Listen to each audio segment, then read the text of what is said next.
Hello বন্ধুরা, আবারও চলে আসলাম একটি নতুন ভিডিও নিয়ে।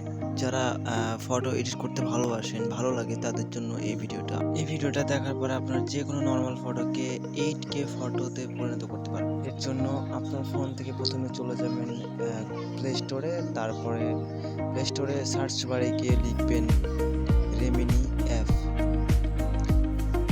রেমিনি লিখে সার্চ দিলে প্রথমে আপনি যে অ্যাপসটি পাবেন, মানে দ্বিতীয় অ্যাপসটি লেখা আছে রেমিনি এআই ফটো ইনহ্যান্সার।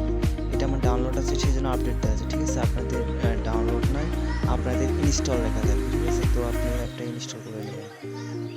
অ্যাপসটা ইনস্টল হয়ে গেলে চলে আসবেন আপনার ফোন স্ক্রিনে। আসার পর দেখবেন রেমিনি অ্যাপে ঢুকবেন।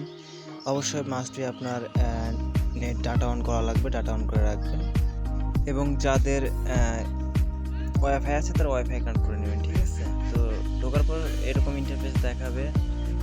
তো আপনি প্রথমে আপনার যে নর্মাল একটি ফটো সেটা এডিট করার জন্য প্রথমে আপনি চলে যাবেন, এই যে এখানে আইকন দেওয়া আছে আপনার ইমেজ আইকনে ক্লিক করবেন। ঠিক আছে, ক্লিক করলে আপনাকে সরাসরি গ্যালারিতে নিয়ে যাবে। আপনার ফোনে গ্যালারিতে নিয়ে যাওয়ার পর আপনার সব থেকে মানে যেটা এডিট করতে চান নর্মাল ফটো, সেই ফটোটা সিলেক্ট করবেন। সিলেক্ট করার পরে এরকম একটা ইন্টারফেস আসবে।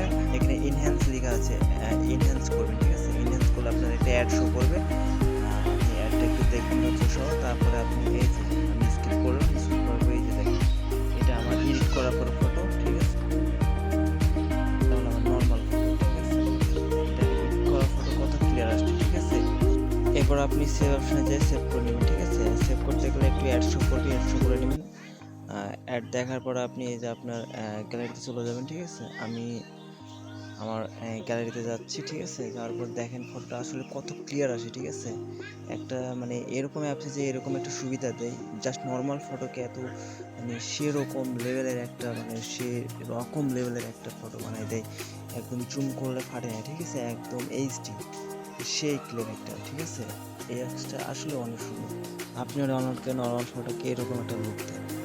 আজকের ভিডিওটা এই পর্যন্ত, সবাইকে দেখার জন্য ধন্যবাদ।